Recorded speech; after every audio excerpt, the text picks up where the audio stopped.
Hi everyone. Welcome back to English Fab, where learning English is practical, useful, and fab. When it comes to learning, many English learners face challenges like understanding study-related vocabulary, talking about different learning styles, or describing their study habits clearly. Whether you're a student, a teacher, or just someone who loves learning new things, knowing the right words will help you communicate more effectively. That's why in today's lesson, we're going to cover essential vocabulary related to learning following the structure from our English Fab website. We'll go through important study tools, different types of learning, study actions, subjects, and even assessment terms. By the end of this lesson, you'll feel more confident talking about your learning journey in English. If you find English difficult, don't worry. You can translate the subtitles into English and your own language like this. Check the description below for extra details. Now, let's get started and improve your learning vocabulary together. Let's go over some essential vocabulary related to learning. Whether you're studying for an exam, improving your skills, or taking an online course, having the right words will help you describe your learning process clearly and confidently. In this lesson, we'll break down key learning-related vocabulary into different categories. Let's get started. 1. Learning tools. When studying, we use different tools to help us learn and stay organized. A notebook is used for taking notes and writing down important information. A textbook contains lessons, exercises, and explanations for different subjects. Flashcards are small cards used for quick memorization of facts or vocabulary. A highlighter is used to mark important words or phrases in books and notes. A dictionary helps learners understand word meanings and pronunciation.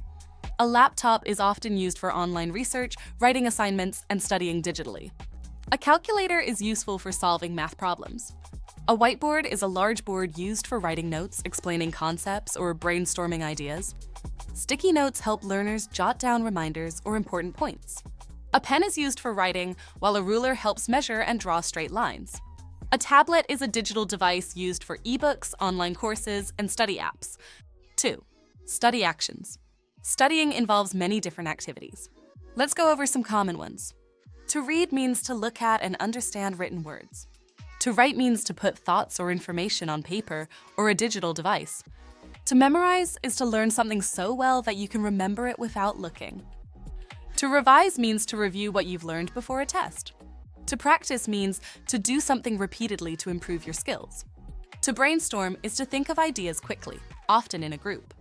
To summarize means to explain something in a shorter and clearer way. To annotate is to write notes or comments on a text to better understand it. To outline is to organize ideas in a structured way before writing.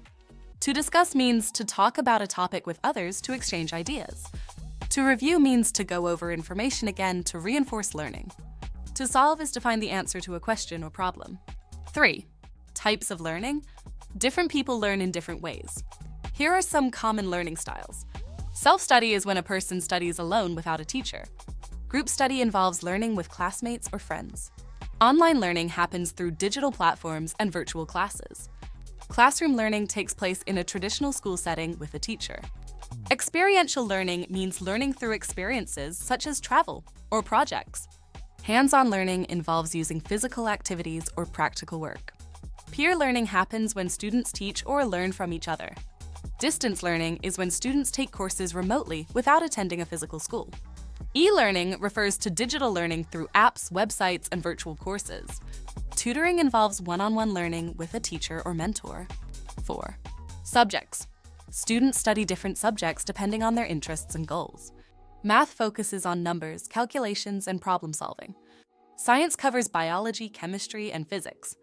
History explores past events and how they shape the present. Literature involves reading and analyzing books, poems, and stories. Language refers to learning how to communicate in different languages. Art includes drawing, painting, and other creative skills. Geography is the study of the earth, maps, and different places. Music involves learning instruments, singing, and reading musical notes. Physics studies forces, energy, and motion. Chemistry focuses on chemical reactions and substances. Biology is the study of living things, including plants and animals. Economics examines money, trade, and business systems. 5. Assessment terms. Assessments help measure what students have learned. Here are some key terms. A quiz is a short test with a few questions. An exam is a formal test given at the end of a course. Homework refers to assignments given to students to complete outside of class. An essay is a written piece analyzing or explaining a topic. A project involves research, creativity, or teamwork to present an idea. A grade is a score or mark given based on performance. A rubric is a set of rules used to grade assignments or projects. A test is an evaluation of knowledge or skills. An assignment is a task given by a teacher to complete. A presentation is when a student speaks about a topic in front of others. Peer review is when students evaluate each other's work. A progress report is an update on a student's learning performance. 6. Study environments. The place where you study can affect your focus and productivity. A library is a quiet place filled with books and study materials. A study hall is a classroom where students can focus on homework. A home desk is a personal study space at home. A co-working space is a shared space where people can work or study. A classroom is a traditional learning space in a school or university. A coffee shop can be a relaxing place to study with background noise. A virtual classroom is an online space where students learn through video calls. A lab is a workspace for science experiments and research. A reading nook is a cozy space dedicated to reading. A quiet zone is an area designed for focused studying with minimal noise. 7. Learning goals. Everyone studies with a goal in mind. Here are some common learning objectives. Improve vocabulary by learning new words and their meanings. Understand concepts by deeply analyzing ideas. Pass exams by preparing effectively for assessments. Critical thinking helps students analyze and solve problems logically. Expand knowledge by learning about new topics and ideas. Build skills through practice and hands-on experience. Increase confidence by mastering a subject or skill. Achieve fluency by becoming comfortable in a language. Now that we've learned key vocabulary related to learning, let's see how these words are used in real-life situations.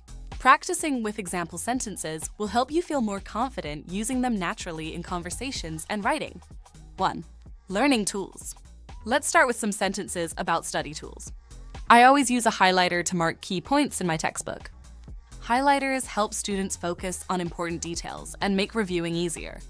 Flashcards are great for memorizing vocabulary quickly. Flashcards are a useful way to practice words, definitions, and facts through repetition. 2. Study actions. Here are some sentences about different study habits and techniques. I need to revise my notes before the math test. Revising notes is an important step in preparing for exams. She spends hours practicing her speaking skills. Practicing speaking helps improve fluency and pronunciation in any language. 3. Types of learning. Different people prefer different learning styles. Let's look at some examples. I prefer online learning because it's flexible and convenient. Online learning allows students to study anytime and anywhere. We had a productive group study session before the exam. Studying in a group helps students share knowledge and learn from each other. 4. Subjects. Now, let's see how to talk about different school subjects. Science is my favorite subject because I love experiments. Science classes often include hands-on experiments to help students understand concepts better. In literature class, we read classic novels and analyze them. Literature classes help students develop reading comprehension and critical thinking skills. 5. Assessment terms. Finally, let's look at some sentences about tests and assignments. The teacher gave us a surprise quiz on yesterday's lesson. Quizzes are a great way to check students' understanding of recent topics. Our final project is about designing a new app. Projects allow students to apply their knowledge and creativity to real-world tasks. Now that you've seen these words in action, try practicing them in your own conversations or writing. The more you use them, the more natural they will feel. Great job today! You've learned essential vocabulary that will help you talk about learning in English, whether you're discussing study habits, school subjects, or different learning methods. Now, it's time to put these words into practice. Try using them in your daily conversations, writing them in your study notes, or even explaining your learning style to a friend. The more you use them, the more natural they will feel. Okay, thanks for watching today's lesson on English Fab. I hope you found these English tips useful and feel more confident. Remember, practice makes perfect, so try using these phrases in your daily conversations. If you enjoyed this video, don't forget to give it a thumbs up, share it with your friends, and subscribe for more Fab English lessons. Until next time, keep practicing and stay fab.